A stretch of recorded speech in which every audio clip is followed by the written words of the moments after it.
The sound of thunder hit right after his words did. "Get out!" Just 2 words.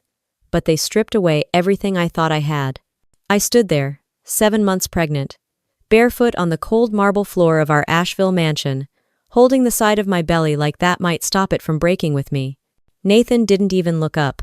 His mother, Diane, sat across the room with her arms crossed, lips pursed tight like she'd finally won. "I told you, Nathan," she said, her southern drawl sharp as glass. "These girls always show their true colors once they've gotten what they came for. These girls," that's what she called me. "Not your wife. Not the mother of your child. Just another woman from the wrong side of town." I tried to speak something, anything to remind him who I was. The teacher he met at a charity auction.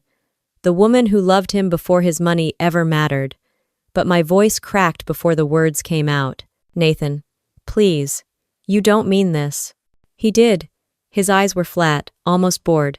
"You've been living off me since the day we met. My family warned me."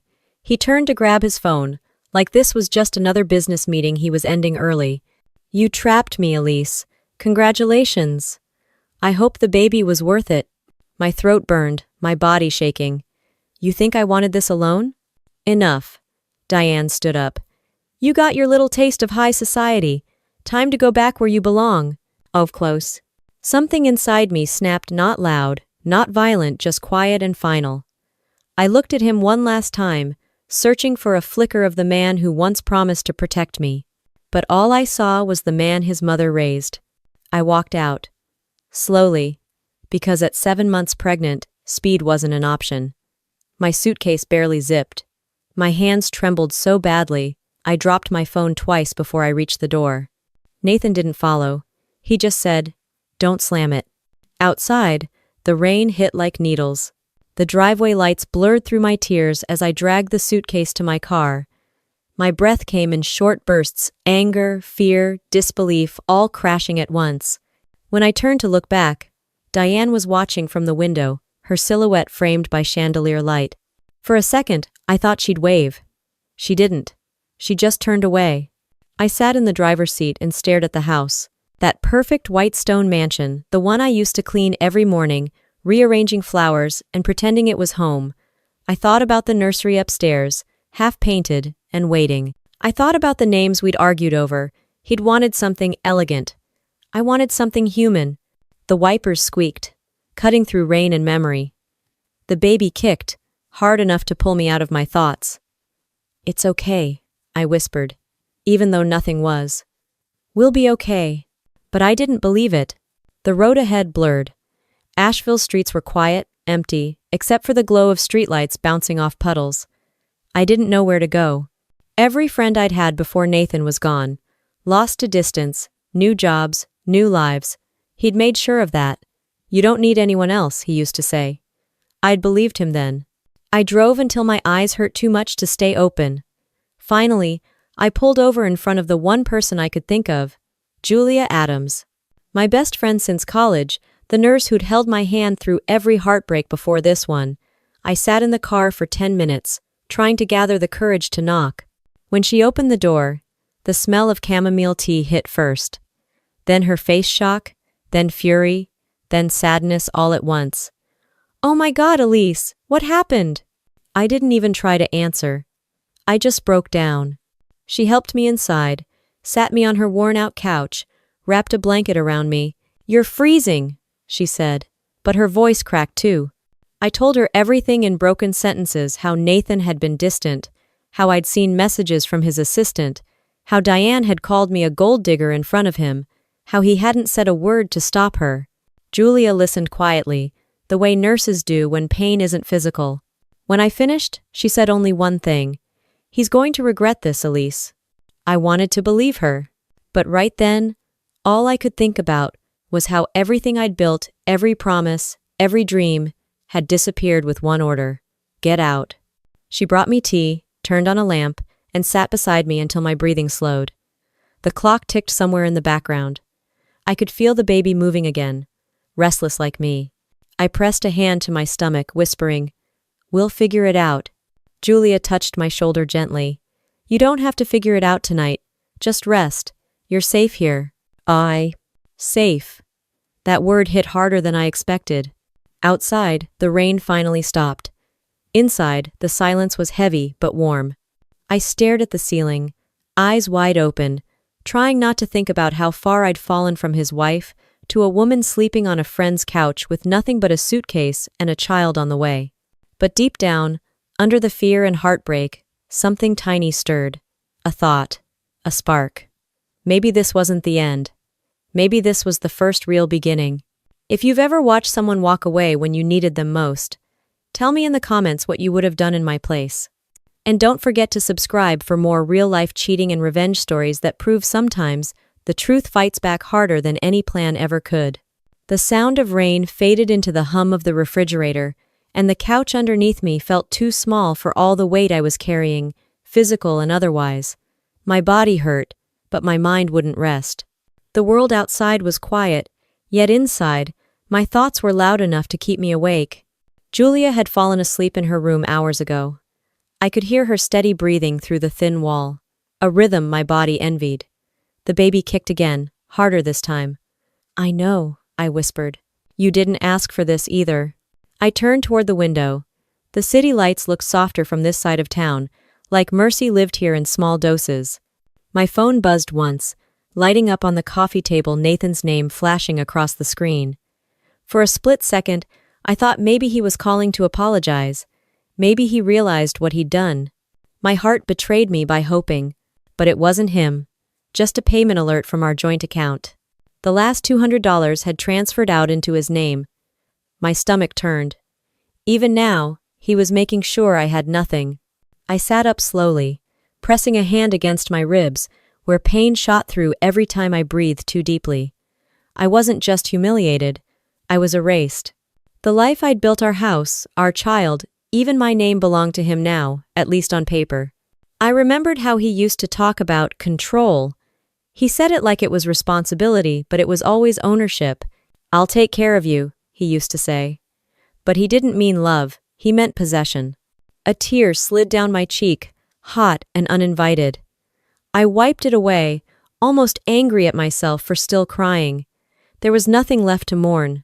The person I'd been, the woman who believed Nathan's promises, was already gone. The night stretched endlessly, but morning always finds a way to break in. Julia was up before me, brewing coffee, and pretending she hadn't heard me crying. "You have an appointment today, right?" she asked gently. I nodded. "Yeah, just a routine checkup." Her eyes flicked toward my swollen ankles, my pale skin, the exhaustion in my face. "You don't look routine to me." She offered to drive me, and I didn't argue. The car ride was silent except for the soft buzz of local radio. I stared out the window as we passed the parts of Asheville that used to make me proud, Nathan's billboards, the construction sites with his company logo. Blue Ridge Developments, building the future. The slogan made me laugh under my breath. Julia glanced at me. "What's funny?" "Nothing," I said, "just irony." At the hospital, the fluorescent lights were too bright, too clean, too indifferent. I checked in at reception, signed a few forms, and waited. Pregnant women sat in pairs and groups, partners, holding hands, laughing, whispering names. I folded my hands around my belly, pretending I didn't notice. When Dr. Margaret Hill entered, the air shifted. She had that calm authority that made people listen without her trying. "Elise," she said, smiling softly, "let's take a look at our little one today." Her voice was kind, but I could hear something different beneath it, concern, maybe. She guided me to the exam table, gel cold against my skin. The heartbeat filled the room, fast and fragile. But her expression didn't match the rhythm. She squinted at the screen, adjusted the probe, then pressed her lips together. "Your blood pressure's too high," she said quietly, "and your fluid levels are lower than they should be." "What does that mean?" "It means we're not going to take any risks. You need to be admitted for monitoring. Tonight." The word admitted hit me like another blow. "I can't afford that," I blurted out. "I don't even have insurance anymore." She turned off the machine and looked at me, really looked. "Elise, I'm not asking. I'm telling you. If we don't monitor this, both you and your baby could be in danger. Let me worry about the paperwork." Her tone left no room for argument. Julia squeezed my hand, and I realized she'd been standing behind me the whole time. In the hospital room, everything smelled like antiseptic and uncertainty. Machines beeped softly as nurses moved around me with efficiency and pity. I signed whatever forms they handed me, not really understanding half of it. My head was pounding, my body buzzing with exhaustion. At one point, a man from billing came in with a stack of papers. "We just need to verify insurance or payment source," he said, flipping through pages like my life was a file to organize. "I don't have either," I admitted. My voice cracked on the last word. He frowned. "You might want to contact family sometimes." "She doesn't have anyone," Julia cut in sharply. "Just check the system again." He sighed, typing, and then froze. His eyes darted from the screen to me, back to the screen again. "Ma'am, your name is Elise Porter before marriage, right?" I nodded slowly. "That's my maiden name." He leaned back, whispering almost to himself. "This can't be right." Then louder. "Do you happen to know someone named Rosemary Harper?" The name pulled the air out of the room. My throat tightened. "My grandmother. She raised me. She's been gone 10 years. He blinked, then stood abruptly. "I need to make a call. Please stay here." When he left, Julia looked at me, confused. "What was that about?" "I don't know," I whispered, but something deep in my gut stirred half fear, half disbelief. Minutes later, the man returned with another woman, dressed in a navy suit, a briefcase in hand. "Mrs. Carter," she said with a calm smile. "My name is Monica Sanders.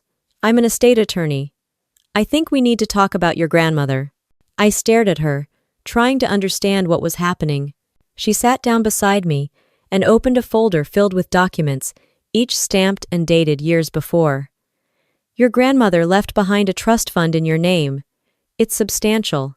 And, according to these terms, it's meant to be released in one of two cases when you turn 35, or in the event of a verified medical emergency." My lips parted.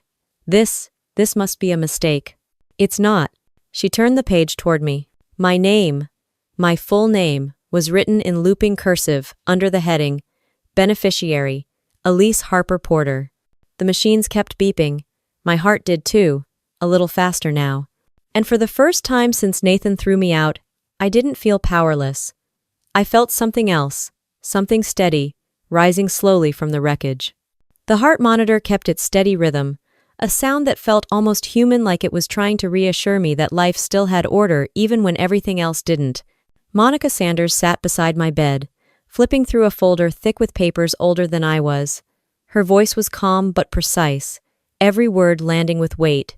"Your grandmother set this up years ago," she said. "The Rosemary Harper Trust was created to make sure you'd never end up with nothing. It's worth roughly $2.4 million, including property assets. $2.4 million. The number didn't even sound real." I blinked at her, my mouth dry. "That's impossible. My grandmother was a seamstress. She never even owned a car." Monica smiled softly. "That's what makes her remarkable. Back in the 70s, she bought 5 small houses in Black Mountain when the area was still low income. Everyone thought she was crazy.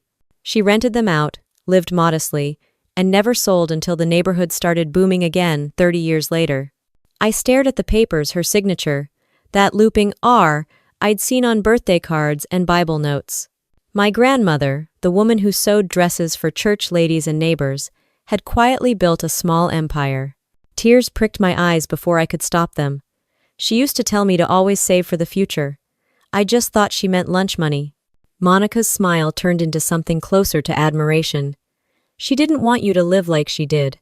The trust was designed so no one could touch it.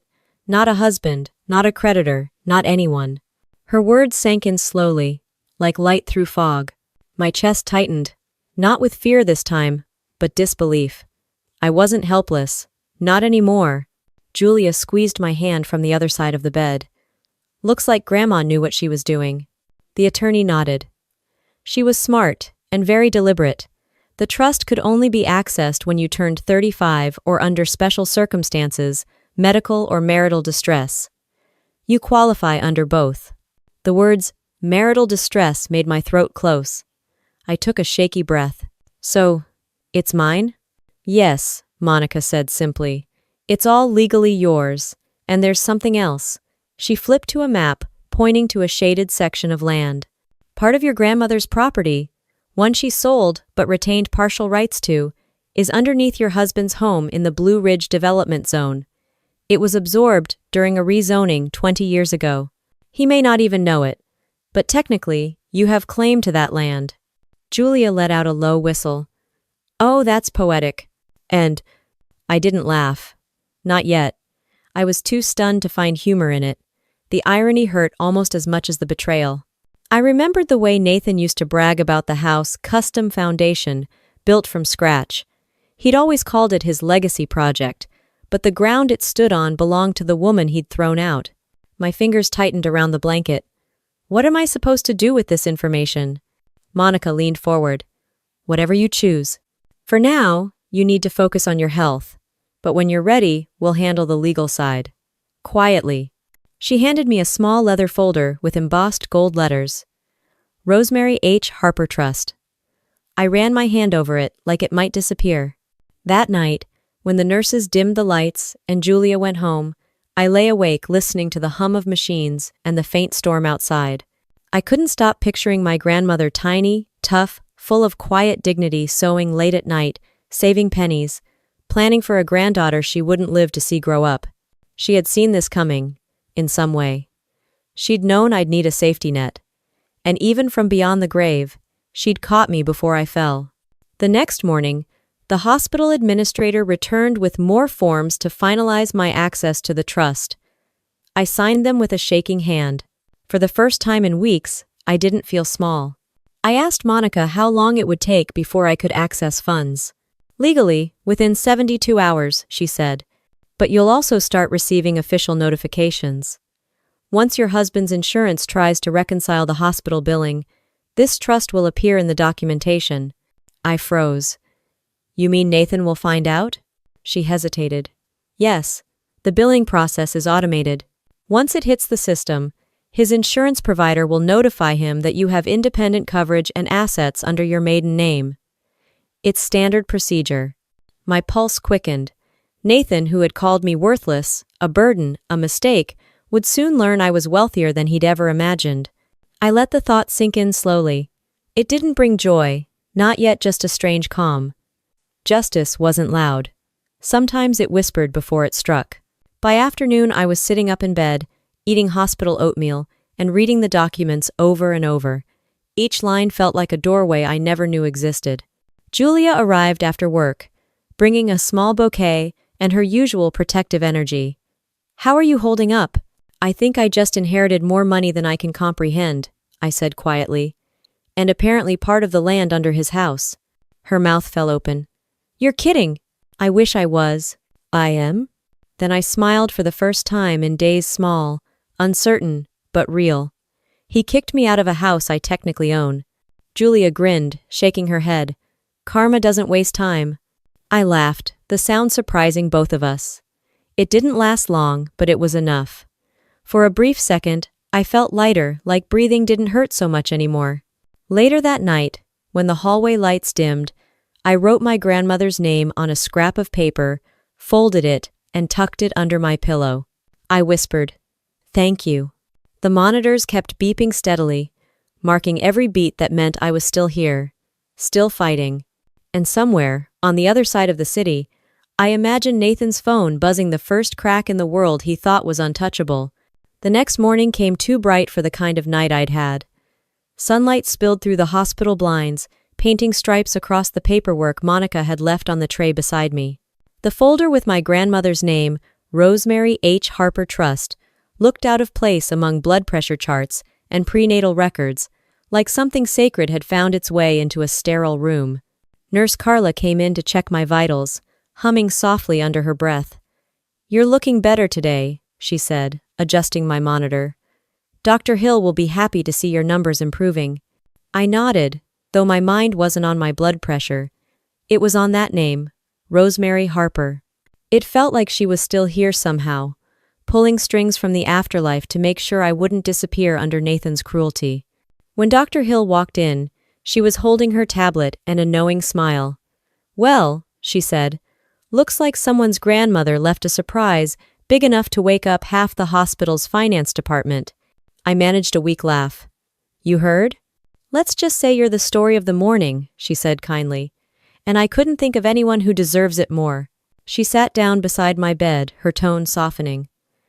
Elise, you've been under enormous stress. But now that you're medically and financially stable, I want you to start thinking about what comes next. Not for him, but for you. For me. The words hit differently this time. For months, every thought had revolved around Nathan, what he needed, what he wanted, what he disapproved of. I'd spent so long editing myself for his comfort that I'd forgotten who I was before him. Doctor. Hill squeezed my hand and left, promising to check in later. I turned back to the window, where the Blue Ridge Mountains rose in the distance, the same view I used to admire from our mansion's patio. But from here it looked different. From here it looked like freedom. A soft knock broke my thoughts. Monica entered again, heels clicking quietly against the tile floor. She carried a leather-bound portfolio and a tablet, her expression calm but deliberate. Morning, Mrs. Carter. I hope you slept better. I tried, I said. Not sure my mind understands how anymore. She sat down, opened her portfolio, and slid a few pages toward me. I wanted to walk you through some details about the trust. You're now officially recognized as the active beneficiary. That means you'll have immediate access to liquid assets, about $600,000, and the remaining amount is held in property equity. Iplengtu. Property equity? Yes, she said, tapping a map on her tablet. This is the interesting part. One of the parcels, your grandmother, never sold outright. Parcel 19B was partially rezoned when Blue Ridge Developments expanded the Carter estate. The records show that a small section of land under that property technically remains registered under the Harper Trust. It took me a moment to understand. You're saying the land under their house. Part of it, she confirmed. Legally speaking, you have rights to it. It's minor, but it means leverage. Leverage. A word that had never belonged to me before. I felt the baby shift, a flutter against my ribs, almost as if she understood. What happens now? For now, Monica said. Nothing loud. We'll document everything, confirm with county records, and file for official acknowledgement of your ownership. I've already reached out to a financial firm to help you set up independent accounts. This stays private until you decide otherwise. Private. The word was a relief. The last thing I wanted was attention, but something inside me still wanted Nathan to know. Not for revenge, not yet, but for the truth to reach him the way his betrayal had reached me, unexpectedly, painfully, and without warning. As if on cue, Monica's phone buzzed. She glanced at the screen, frowned, and looked at me. You might want to prepare yourself. The hospital billing system just processed your coverage through the trust. That means your husband's insurance provider has been notified. He'll know within hours. I didn't speak. My chest rose and fell slowly. A small part of me wanted to laugh. The man who called me a gold digger was about to learn that I was the one sitting on a fortune and on a piece of the land beneath his empire. Julia walked in not long after Monica left, carrying a cup of coffee and her usual energy. Guess who saw your husband's face this morning? She said, setting the coffee down dramatically. My eyebrows lifted. What? She nodded, lips pressed to hide a grin. Nathan Carter stormed into the hospital reception demanding to see you. Apparently, he found out about the trust from the insurance company. Word is, he's losing it. For a moment, silence filled the room. Then, unexpectedly, I smiled. It wasn't satisfaction exactly. It was something steadier, a quiet kind of justice. Did you tell them not to let him in? I asked. Oh, they didn't need me, Julia said. Dr. Hill already warned staff he's not allowed to disturb you, but he's pacing the lobby like a guilty man waiting for a verdict. I could almost see it in my mind, the panic in his eyes, the disbelief, the sudden loss of control. Nathan never handled not being in charge. He'd built his life on power, money, image, dominance. The moment he realized that his discarded wife was not only standing again, but standing taller, he would break.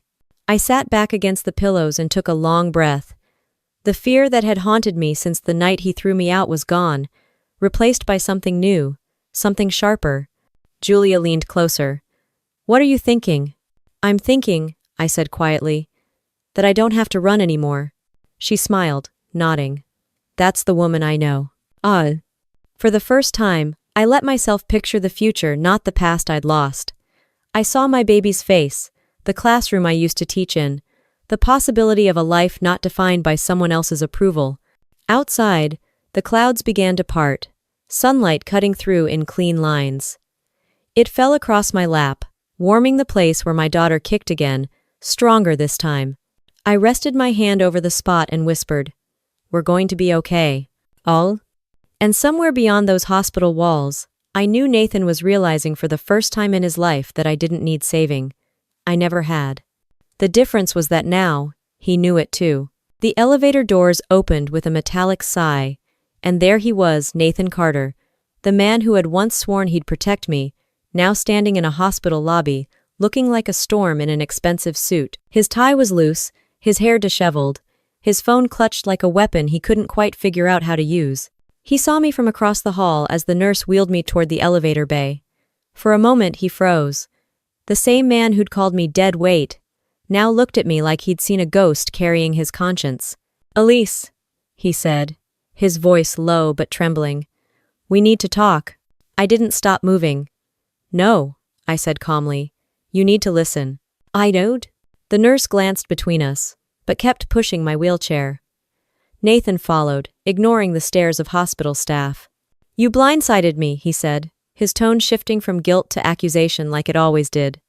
"You hid money from me? From us?" I turned my head just enough to meet his eyes. "You mean the same way you hid another woman in our marriage?" That shut him up. His jaw tightened, but his voice cracked when he tried to recover. "Elise, I made mistakes. Things got out of control. But you can't just—" "I didn't do anything," I cut in. "My grandmother did. She just made sure I'd survive the kind of man you turned out to be." He blinked fast, like he hadn't processed the words yet. "That lawyer, Monica Sanders, she called my office. Said the hospital billing flagged something about a trust fund. $2.4 million?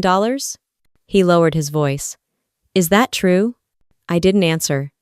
The silence was enough. Nathan exhaled, sharp and uneven. "You have to know how this looks. People will think—" "I don't care what people think." My tone was ice, and it startled even me. "For years you built your image on my silence. Not anymore." The nurse stopped in front of my room. I nodded to her, then looked back at Nathan one last time. "If you want to talk, contact my lawyer. But don't come near me again." The door shut between us before he could respond, and for the first time in years, I realized how good it felt to have the final word. Inside the room, my hands were shaking, but not from fear, from release. Julia burst in minutes later, eyes wide. "He's losing it down there," she said, half whispering, half laughing. "Security's about to escort him out. The whole lobby heard you." I let out a breath I didn't realize I'd been holding. "Good." She grinned. "That's the Elise I know." The truth was, I didn't feel victorious yet. I felt raw. The kind of raw that comes after surviving a storm and realizing the damage isn't over, but at least you're still standing. Later that afternoon, Dr. Hill stopped by with new test results and a relieved smile. "Your blood pressure's stabilizing," she said. "The baby's doing well. Keep that stress down, okay?"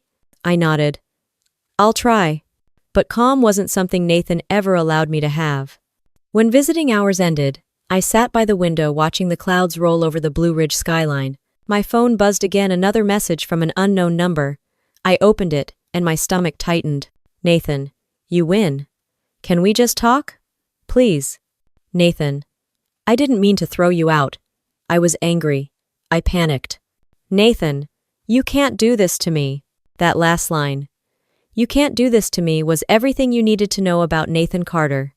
Even now, when his lies had collapsed around him, it was still about him. I locked the phone and set it face down on the tray. Julia noticed the expression on my face and didn't need to ask. "He's trying to guilt you, isn't he?" I gave a tired smile. "It's his favorite language." "He's scared," she said. "You've got power now, and he knows it." That night, Monica called to check in. "I assume he's reached out," she said dryly. "More than once." "Good. Let him sweat. The trust is now fully active, and we've filed notice of land rights with the county clerk. Once that hits public record, It's over for him. Oh, over? I asked. In the legal sense, Monica said. But in his mind, he'll think there's still something left to salvage. These types always do. She was right. Nathan never accepted losing, not control, not image, not me, but I was done being something for him to manage. The next morning, the hospital cafeteria buzzed with low chatter. Nurses whispered as I passed by, some sympathetic, some curious. The news about the CEO's wife and the hidden trust had spread faster than I expected. I sat at the table by the window, stirring my coffee without drinking it, lost in thought. Every version of me that had once needed his approval was gone. What replaced it wasn't anger, it was clarity. By noon, Julia showed up again, holding her phone with a look halfway between amusement and disbelief. "You're going to want to see this," she said, turning the screen toward me. There, on a local business news blog, was a headline: Blue Ridge CEO faces financial probe amid family dispute. Ends quote. He blinked. Already? Yep. Someone at the bank leaked details about the property rights. It's snowballing. The article mentioned potential zoning conflicts tied to the Harper Trust. In black and white, my grandmother's name was now part of Nathan's undoing. Julia smirked. I told you karma didn't waste time. I read the paragraph again and again until a quiet laugh escaped me. Not the kind that came from joy, but from disbelief that justice could unfold this cleanly. Later that evening, Nathan tried calling again. I didn't pick up. The voicemail he left was long, emotional, full of the same lines I'd once fallen for apologies, that sounded rehearsed, guilt that came too late. I didn't need to listen to all of it. I already knew the ending. As the sun dipped below the mountains, I placed my hand over my belly and whispered, "We're okay now." The baby kicked, almost as if answering. Somewhere in that same city, Nathan was pacing, shouting, calling his lawyers, realizing the empire he built on pride was cracking beneath him literally and legally. But here, in this quiet hospital room, I wasn't his victim anymore. I was the calm he'd never understand. And that calm was louder than any revenge could ever be. The morning I left the hospital, the air was cold enough to sting but clean enough to feel new. Julia drove me home to her home for now. Her apartment was small, lined with plants and mismatched furniture, but it felt more alive than any square foot of the mansion I'd been thrown out of. She parked the car and glanced over. "You sure you're ready for this?" I looked down at the folder Monica had given me, the trust documents, the property deeds, the notarized statement of ownership. "I've been ready for a long time," I said quietly. Inside, the apartment smelled of coffee and lemon detergent. I sank into the couch, the soft fabric swallowing me whole. For the first time in weeks, no one was watching, judging, or shouting. It was just the hum of the refrigerator and the sound of my own breathing. But peace didn't mean pause. Not anymore.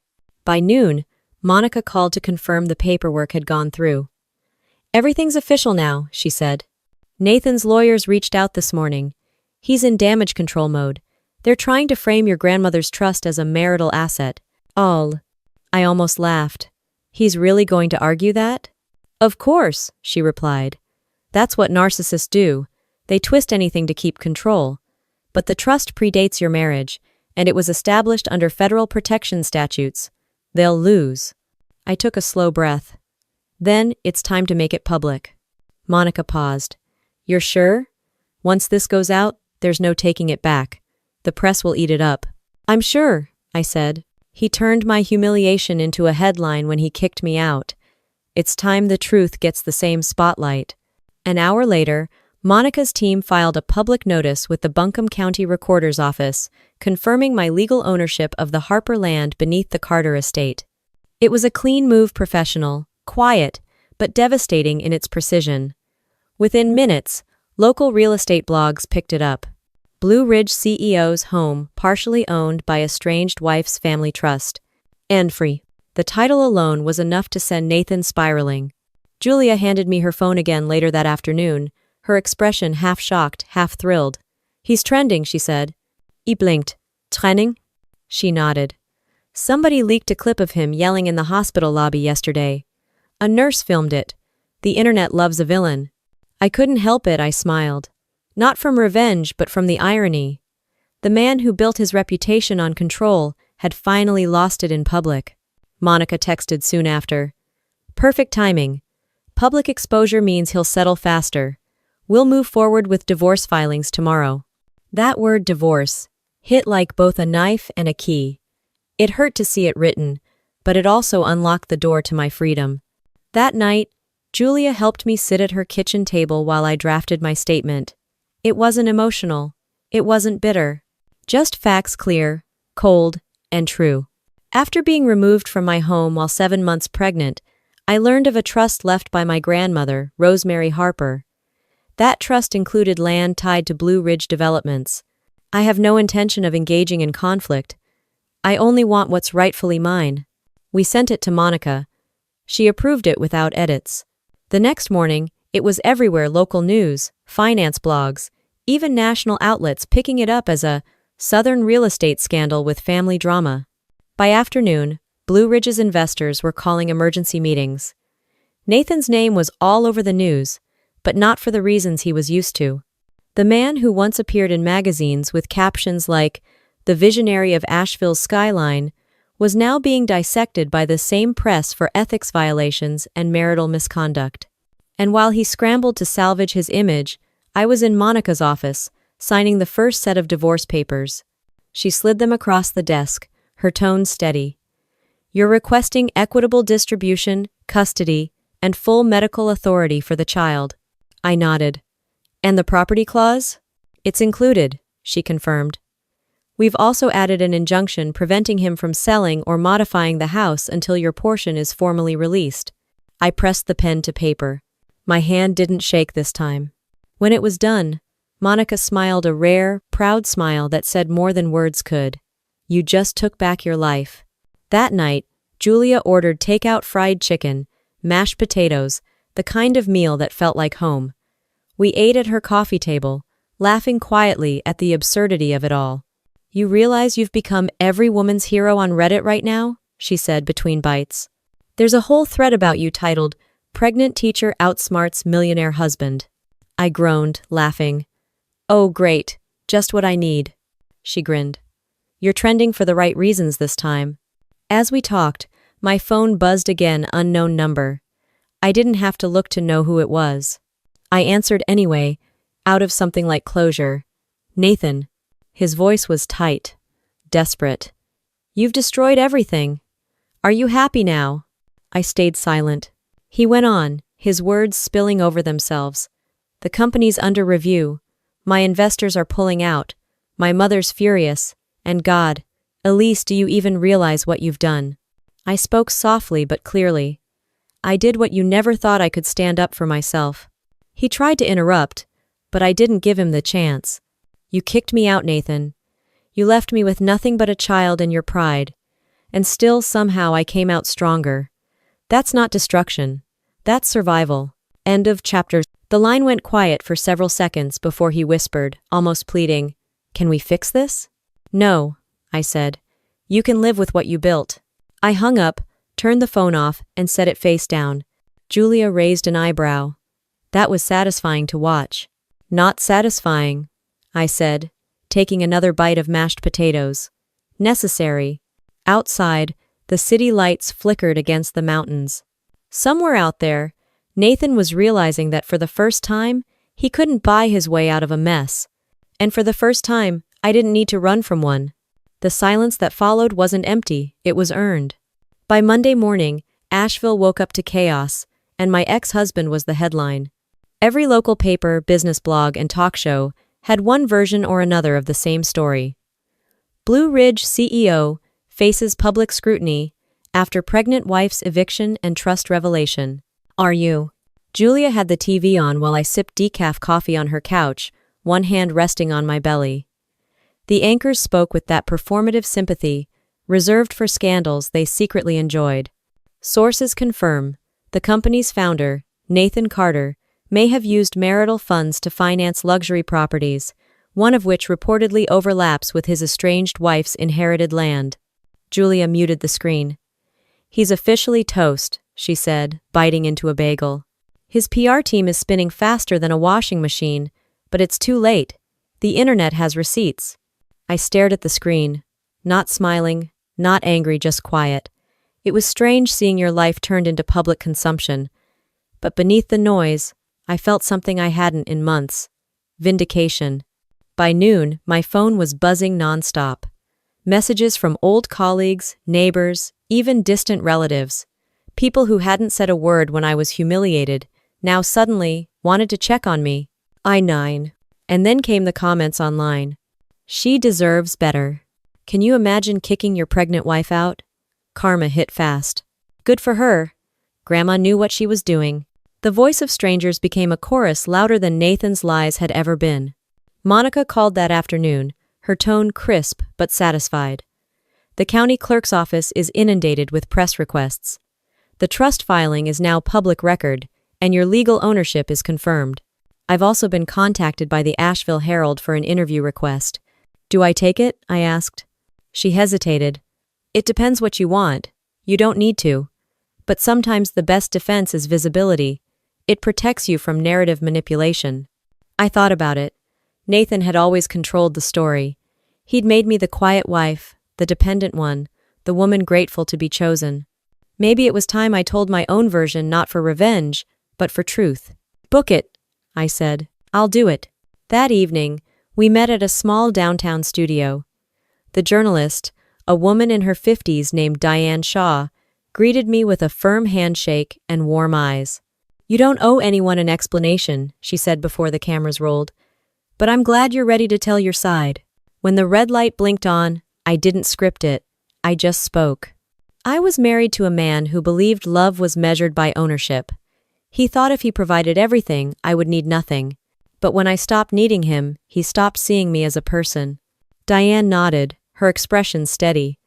What gave you the strength to stand up for yourself? My grandmother, I said softly. She taught me that silence doesn't protect you. It only protects the wrong person. I didn't want my daughter to grow up thinking endurance was love. It wasn't dramatic. I didn't cry. But the weight in the room shifted, as if everyone listening understood something deeper. When the interview aired the next morning, it spread faster than any of Nathan's damage control statements. Comments poured in: teachers, mothers, women who'd been through the same humiliation, thanking me for saying what they couldn't. Julia scrolled through them that night. You've become a symbol, she said with a teasing smile. The internet's calling you the Asheville Phoenix. I laughed quietly. I'd settle for a woman who finally slept 8 hours straight. Oh? But not everyone found it inspiring. By midweek, Diane Carter, Nathan's mother, went public too. In a tone-deaf statement, she defended her son, calling our marriage a private matter blown out of proportion by opportunism. It backfired instantly. Within hours, social media lit up. Imagine defending your son for throwing out a pregnant woman. She sounds like the real villain. Money can't buy class. Overlieber. An old video resurfaced Diane at a charity gala, subtly mocking those who marry up for stability. Her words aged like milk. The backlash was merciless. Talk shows dissected her comments, advocacy groups called her tone elitist and racially insensitive, and a local university revoked her invitation to speak at a fundraiser. Julia turned her phone toward me that evening. Look who's getting cancelled. I shook my head slowly. I never wanted that. I know, she said gently, but she did this to herself. Meanwhile, Blue Ridge Developments issued a statement distancing the company from Nathan's personal matters, which, in PR language, meant they were preparing to cut him loose. By Friday, he'd been temporarily suspended, pending review. The once untouchable CEO was suddenly an empty title on a website being quietly updated. Monica met me for lunch that day at a cafe downtown. You've handled this with more grace than most people could, she said. The narrative's on your side now. Just stay calm. Let his downfall finish itself. I stirred my tea. What happens next? She smiled slightly. That's the beauty of justice, Elise. You don't have to do anything. You just have to let the truth breathe. Outside the window, people walked by, living ordinary lives, something I used to have before Nathan turned mine into a spectacle. But watching them now, I didn't feel envy. I felt possibility. That night, As I folded tiny baby clothes Julia had bought, I caught my reflection in the window. For months, I'd looked like someone surviving. Now, for the first time, I looked like someone living. The baby kicked softly, almost like a quiet cheer. I whispered to her, "We're not done yet, sweetheart. But we're free." The TV hummed faintly in the background. Another update playing. Nathan Carter's PR team confirms his temporary removal as CEO amid ongoing investigation. End quote. I didn't need to watch. I just smiled faintly and turned off the sound. Peace didn't always come quietly, but this time, it had found me exactly when I stopped chasing it. And as I turned off the light, I finally understood. Revenge wasn't destruction, it was dignity with a calm heartbeat. The contractions started early in the morning, subtle at first, like waves testing the shoreline. I had been folding laundry when the first real one hit, sharp and deep, the kind that takes your breath before you realize what's happening. Julia dropped her coffee mug when she saw my face. "It's time, isn't it?" she said, already grabbing her keys. I nodded, my hand gripping the edge of the counter. Looks like Grace doesn't want to wait for peace to settle. The drive to Mission Hospital felt like a blur of red lights, rain, and quiet determination. Julia kept her hand on my shoulder the whole way, whispering jokes to distract me from the pain. I remember staring out the window, the Blue Ridge Mountains fading behind morning fog, thinking how strange it was that I'd once imagined driving this same road with Nathan beside me. Now, I didn't want him anywhere near me. By the time we reached the hospital, the nurses had already been briefed. Dr. Hill met us at the entrance, calm and ready, her presence steady like a lighthouse. "We've got you," she said. And I believed her. Hours passed in a haze of monitors, medicine, and the rhythm of my breathing. Between contractions, I drifted in and out of thoughts: my grandmother's voice, my mother's absence, Nathan's betrayal. Each one felt like a wave I had to ride without drowning. When the nurse said it was time, I remember gripping Julia's hand and whispering, "Tell her she's safe." "You'll tell her yourself," Julia replied. And then she was here. The room shifted from chaos to silence. In an instant, a silence broken only by a tiny cry that cut through everything. They placed her on my chest, warm and impossibly small, her skin soft against mine. I looked at her and saw the one thing no one could take from me: life, truth, and continuity. Grace Harper Carter. Her name felt like both a prayer and a promise. Julia wiped her eyes. "She's perfect." I nodded, unable to speak. I traced the curve of her cheek with my thumb, whispering, "You're my new beginning." For a few hours, everything else disappeared. The lawsuits, the headlines, the bitterness. There was only her heartbeat and mine. But peace never lasted long in the Carter world. Late that evening, a hospital liaison came in holding a gift basket wrapped in cellophane and blue ribbon. "Congratulations, Mrs. Carter," she said carefully. "This was delivered to the front desk by your husband." The air in the room changed. Julia tensed beside me. I stared at the basket: white roses, a small teddy bear, and a silver envelope with Nathan's handwriting. For a moment, I considered ignoring it. But curiosity has a cruel way of surviving even the deepest wounds. I opened it. Inside was a note written in that same confident scrawl I used to admire. "Elise, I heard about the baby. I'm sorry for everything. I want to be there for her, for both of you. Please let me visit. Nathan." I folded it back into the envelope without a word. Julia frowned. "What are you going to do?" "Nothing," I said. Grace doesn't need a man who loves headlines more than honesty. But as night fell and the nurses dimmed the lights, I found myself staring at the sleeping bundle in my arms, wondering if forgiveness was something children were born knowing. The next morning, Monica visited. Her smile softened when she saw the baby. "She looks like you," she said. "Hopefully with better luck," I murmured. Monica set down a folder on the bedside table. "I know this isn't the time for business, but you should know Nathan's officially been suspended indefinitely. His company's board has voted to remove him as CEO pending investigation." I blinked, processing the words slowly. "It's really over?" She nodded. "The company's being restructured. His reputation is gone. Diane's tried to issue apologies, but no one's buying it. The public has turned. It's poetic. Honestly." Julia smirked from the corner. He built his empire on sand and called it concrete. Monica chuckled softly. Enjoy this time, Elise. You've earned it. She glanced at Grace and smiled. And so has she. When they left, I sat quietly by the window, the early light spilling across the floor. Grace stirred in her blanket, stretching like she was already claiming her space in the world. I thought about the night I was thrown out, the sound of the door slamming, the echo of his words. You have nothing without me. Now, holding my daughter, I realized how wrong he'd been. I had everything that mattered right here. I picked up the hospital's cheap notebook and began writing a letter addressed to her. Dear Grace, you came into this world on a rainy morning after your father tried to erase me, but you saved me without even knowing it. You are the proof that strength can be born from ruin and love can survive without permission. I stopped writing, tears falling quietly, not from sadness but from release.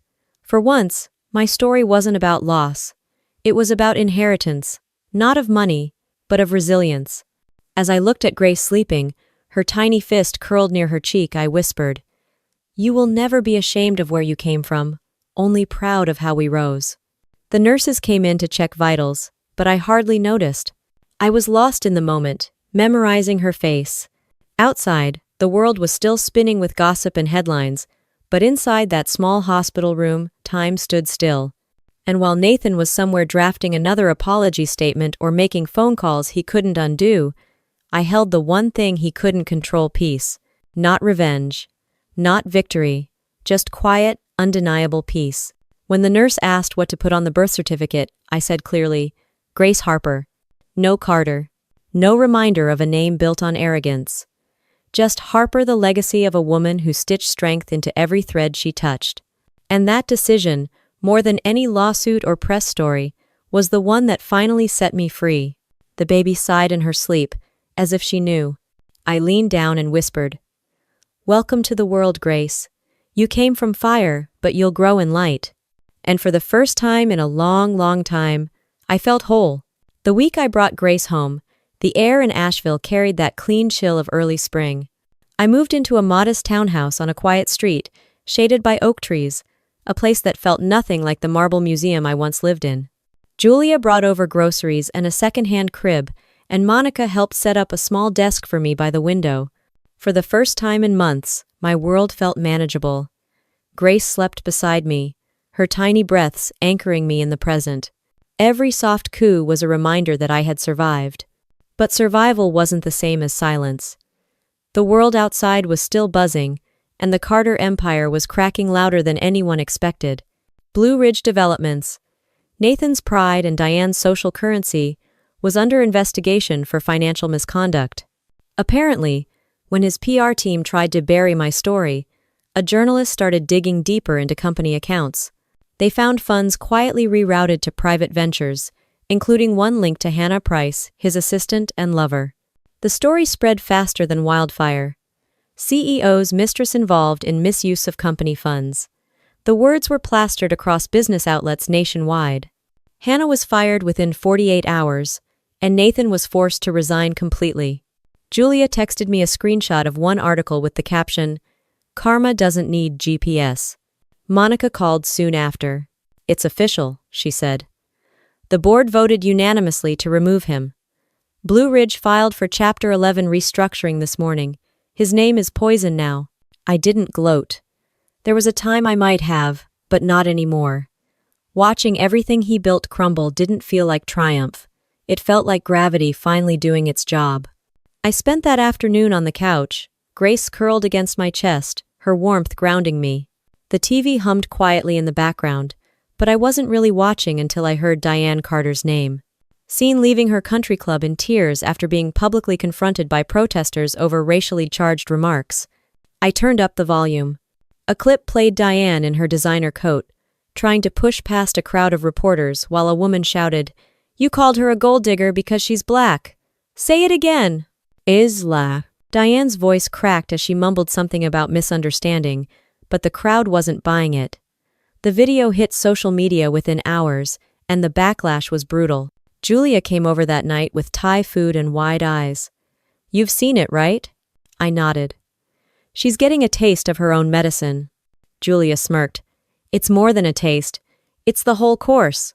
Reporters camped outside Diane's gated home for days. Sponsors withdrew from her charities. Her so-called friends avoided her calls. Even her church released a statement condemning her comments. I didn't feel pity, only clarity. This wasn't about revenge, it was about truth surfacing. Finally, after years of people like her, burying it under money and etiquette. Meanwhile, Nathan had gone silent. No public statements, no social appearances. His social media accounts were deleted, and rumors said he'd moved into a rented condo downtown. The same man who once hosted lavish parties now couldn't walk into a restaurant without whispers following him. Grace was barely 2 weeks old when a courier delivered an envelope to my door. Inside was a formal letter from Nathan's attorney requesting a private conversation to discuss visitation and financial settlements. I didn't respond immediately. I read it once, twice, then handed it to Monica. He's fishing for sympathy, she said. The courts will handle custody. You don't need to meet him. I agreed. But a small part of me wondered if he finally understood what he'd thrown away. Days blurred into quiet routines feeding Grace, late-night walks on the balcony, the scent of warm milk and lavender soap. Each day felt like a small victory. I no longer woke up waiting for the next disaster. The noise outside was fading. One morning, Julia showed up with a newspaper and 2 coffees. You made page 1, she said, sliding it across the table. It was a photo from my recent charity fundraiser, a community event I'd hosted to support single mothers in transition. The headline read, From Betrayal to Empowerment, Teacher-turned-philanthropist reclaims her life. I laughed softly. They make it sound like a movie. Julia grinned. Maybe it should be. The article painted me not as a victim, but as a symbol of resilience.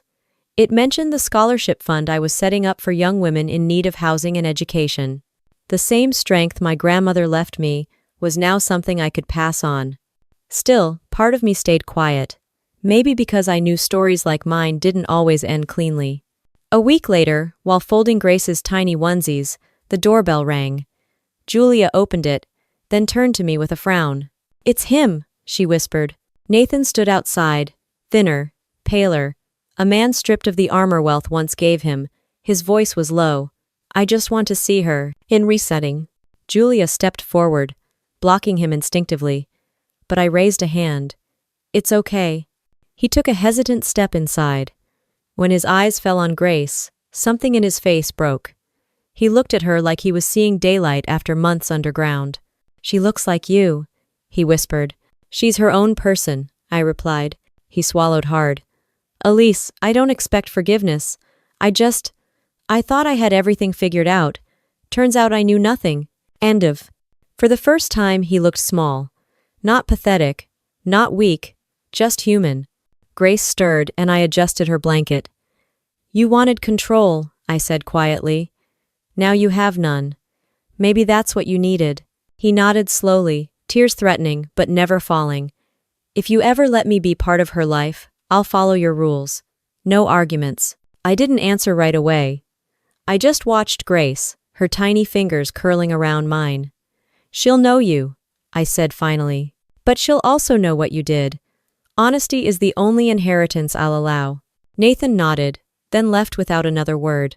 When the door clicked shut, Julia looked at me. You okay? I smiled faintly. I'm more than okay. I'm done looking backward. Outside, spring rain began to fall gentle, steady, cleansing. Grace stirred again, then settled against my chest.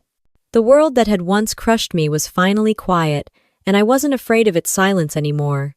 Grace was 6 months old when Nathan showed up again this time, not at my door, but at the pediatric clinic downtown. I had been waiting for her checkup, scrolling through messages from my students, who still called me Miss Harper instead of Mrs. Carter. Then I saw him standing by the reception desk, holding a small bouquet of lilies like he didn't know what else to bring. He looked different. The arrogance that once filled every inch of his posture was gone. His suit hung loose on his shoulders, his hair slightly overgrown, and his eyes, those sharp, calculating eyes, were tired. When he saw me, he hesitated, then approached slowly. Elise. I didn't stand up. You shouldn't be here without calling. I know, he said quietly. But I had to see her. Please. Dr. Patel called my name from the hallway just then, saving me from answering. Room 3? I asked, already lifting Grace into my arms. Nathan nodded toward the hallway. Can I come? I looked at him for a long moment before replying. You can sit in the waiting area. We'll talk afterward.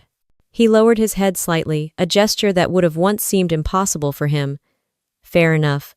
Inside the exam room, the doctor checked Grace's heartbeat, weight, reflexes. She was healthy and growing fast. Watching her giggle when the stethoscope touched her belly made me forget for a moment that the man waiting outside was the reason I'd learned to survive alone. When the appointment ended, I buckled Grace back into her stroller and stepped out into the lobby. Nathan stood up immediately. His hands twitched like he wanted to reach for her, but he didn't. She's beautiful, he said softly. She is. He hesitated, then asked, Can I hold her? I studied him, his shaking hands, his trembling lip, and decided there was no harm in letting him face what he'd thrown away. I nodded once. He bent down carefully, as though she were made of glass. Grace blinked up at him with the curious indifference only babies have.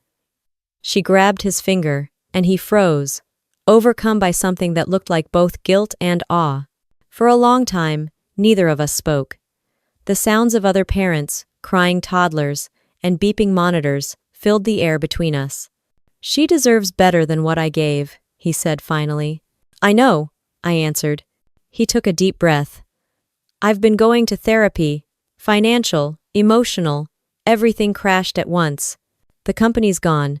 My mother moved out of state after the scandal, and I realized how much of my life was just noise. I watched him as he spoke, his voice steady but stripped of the power it once carried. He wasn't lying. He wasn't performing. He was just a man trying to make sense of his ruin. I'm not asking you for another chance, he said, his gaze never leaving Grace. I just want to be a father. Whatever that looks like, supervised visits, court-approved, anything. I just don't want her to grow up thinking I disappeared. I leaned against the wall, arms crossed. You didn't just disappear, Nathan. You erased me when it was convenient. You let your mother call me names while I was pregnant with your child. That kind of absence doesn't vanish because you've found regret. He nodded, tears welling in his eyes. You're right, and I'll carry that. Every day. Have her mine. Grace babbled softly in his arms, tugging at his sleeve, and he smiled a small, broken smile that somehow still looked genuine. I never thought I could love something and hate myself this much at the same time, he whispered. When he handed her back to me, his hands lingered for a second too long. Thank you for letting me see her. I adjusted her blanket, looking him square in the eyes. You can see her again, but it'll be supervised. I won't risk her heart the way you risked mine. He nodded, relief washing over his face like forgiveness he hadn't earned. That's more than I deserve. We walked out into the parking lot together, the afternoon sun soft on the asphalt. He stood beside his car, a modest sedan, not the imported monster he used to drive, and turned to me. I'm sorry I didn't know what love was until it was gone. I looked at Grace, her small hand gripping mine. Then learn it now, I said. Not for me, for her. End quote. He opened his mouth to say something but stopped himself, then just nodded and got into his car. I watched him drive away, and for the first time since that night he threw me out, I didn't feel anger. Just quiet acceptance. Julia called that evening when I got home. You okay? I was sitting by the window, feeding Grace, the glow of sunset painting the room gold. Yeah, I said softly. He saw her. He cried. Julia was silent for a beat. Good. Maybe that's his penance. Maybe, I said. Grace finished her bottle and sighed in that tiny, satisfied way babies do. I brushed a curl off her forehead and smiled. He can live with his guilt. I'll live with peace. Later that night, after Grace fell asleep, I opened my grandmother's old leather notebook, the one I'd found among the trust documents. Inside was a single line written in her looping script. Strength doesn't always roar. Sometimes it just breathes quietly and carries on. All. I closed the book and whispered, You were right. The house was still. The air smelled faintly of baby lotion and fresh laundry. I stood by the window, looking at the stars over the mountains, thinking how small we all are and how some endings don't explode. They just fade into calm. Down the hall, Grace stirred, her little voice humming in her sleep. I smiled. Tomorrow, she'd wake up to another day full of first steps, first laughs, first words. And I'd be there for every single one. Not because of revenge. Not because of survival.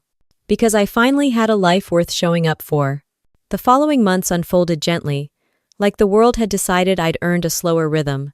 Grace learned to crawl, then to stand while gripping the edge of the coffee table, her laugh echoing through rooms that had once known only silence. I'd returned to teaching part-time art classes at a local community center where sunlight poured through wide windows and children's laughter filled the air. Every day I left Grace with Julia, who spoiled her shamelessly, then picked her up in the afternoons. On the drive home, I'd play soft jazz and talk to her like she understood every word. This is what peace feels like, I'd tell her. It's not loud. It doesn't need to prove itself. End of quote. By spring, the Rosemary Foundation had become official, a nonprofit in my grandmother's name, to provide housing, legal aid, and education grants for women leaving abusive or controlling relationships. Monica joined as legal advisor, Julia handled community outreach, and I taught art therapy workshops for single mothers. When the local paper did a feature on us, the headline read, "Teacher turned survivor helps women rebuild their lives." It wasn't fame I cared about. It was legacy. The morning the article ran, I took Grace to the park. She toddled toward the swings, her tiny shoes kicking up wood chips, her curls bouncing in the sunlight. A few mothers nearby recognized me from the story, smiling politely. One approached quietly, a baby on her hip. "Are you Elise Harper?" she asked. I nodded. Her eyes softened. "I just wanted to say thank you. I left my husband 2 months ago.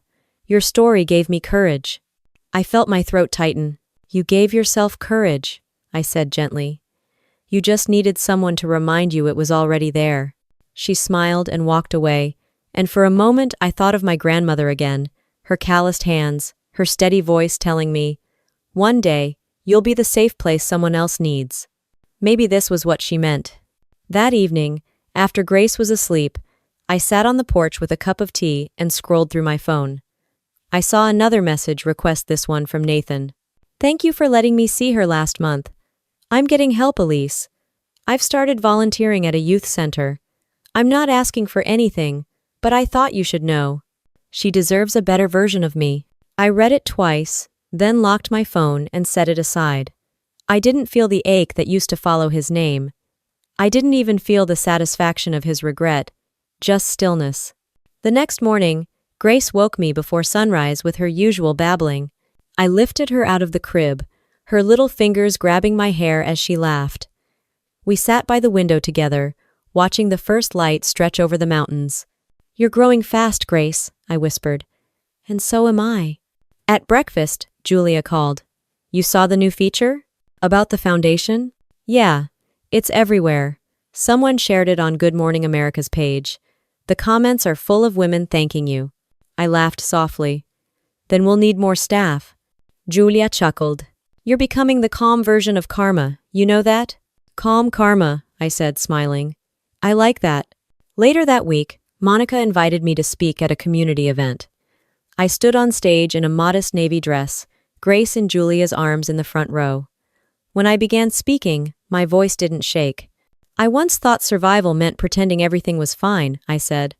"But survival isn't pretending, it's choosing. Choosing to keep your dignity when others try to strip it away. Choosing to rebuild when life collapses. And choosing peace when revenge would be easier." The room fell silent. I saw women nodding, some wiping tears. I ended simply. "If you've been broken, you're not weak. You're just unfinished. And what comes after breaking is where your story truly begins." Applause filled the hall, not loud, not wild, but genuine. When the event ended, I stepped off stage and walked straight to Grace. She reached for me, smiling wide, and I knew that no amount of applause could ever compare to that look. That night, I tucked her into bed, kissed her forehead, and stood for a long time just watching her sleep. The hum of the baby monitor filled the quiet room. Somewhere, Nathan was living his own quiet reckoning. Diane, last I heard, had sold her estate and moved to Florida to escape the noise, as one tabloid put it. Hannah had vanished from public sight entirely. Blue Ridge Developments had been sold to a new management team who pledged integrity first. The world had moved on, but I hadn't lost myself in it. I'd found myself there. Outside, rain began to fall softly. The same sound that had once marked my lowest night now felt like a lullaby. I sat at my desk, opened my grandmother's old notebook again, and added one final line beneath her handwriting. Peace isn't what you find after the storm. It's what you build from what survived. I know, Day. I looked around my small but warm house, the pictures on the wall, the baby monitor's soft glow, the life that had grown from chaos. I wasn't rich by his standards, but I was safe, loved, and free. That was wealth enough. The next morning, I brewed coffee, opened the blinds, and let the sun spill in. Grace's laughter echoed from the living room as Julia arrived, holding her usual latte. "You look lighter," she said. "I am," I replied. I finally put the past down. And it was true. I didn't need to carry it anymore. As we sat watching Grace stack colorful blocks, Julia smiled. "You know, you should write your story one day. Women need to hear this." I took a deep breath, sipping my coffee. "Maybe I just did," I said. The clock ticked softly in the background. The house smelled of toast and baby powder. Everything ordinary, everything right.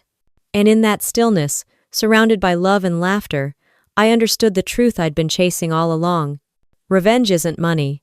It isn't ruin. It's freedom, dignity, and peace. The sun was just beginning to rise when I walked out onto the porch, coffee in hand, Grace balanced on my hip.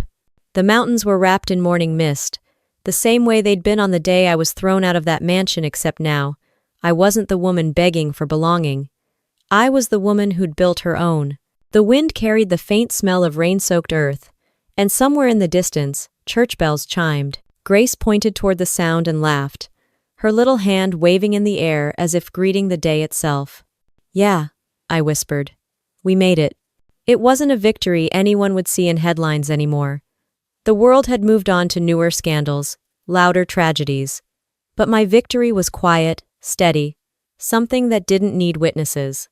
Later that morning, I drove to the Rosemary Foundation office, a renovated brick building downtown, sunlight spilling through tall arched windows. Inside, Monica was reviewing paperwork while Julia arranged donation packages. The air smelled of coffee and printer ink and purpose. "Elise," Monica said, looking up, "we just got approval for the expansion grant. You're officially opening the second shelter next month." I smiled. Grandma would have loved this. "She'd be proud," Julia added. "And she'd probably tell you to finally rest a little. Hiver LibreVox." We laughed, that easy kind of laughter that only comes when the worst parts of life have already passed. As I walked through the halls, I glanced at the photos on the wall, women who had come through the program, each with her own story of betrayal, strength, and renewal. One of them stopped by my office that day, a woman named Dana, who'd left her husband 3 months earlier. "I just wanted to thank you," she said, holding a small handmade bracelet. "You helped me start over. I made this for you." It was simple woven threads in muted tones, but it meant more than any diamond Nathan had ever given me. "Thank you," I said softly. "Keep it up. You're stronger than you think." After she left, I sat for a moment in the quiet, tracing the bracelet's texture with my fingers. Then, without really planning it, I opened my laptop and began typing the first words of my story. Not a victim's account, not a revenge tale. A record of what happens when a woman stops apologizing for her own strength. I wrote about the night Nathan threw me out, about the hospital, the trust, the reckoning, and the rebirth. But most of all, I wrote about Grace, the life that turned pain into purpose. The words came easily.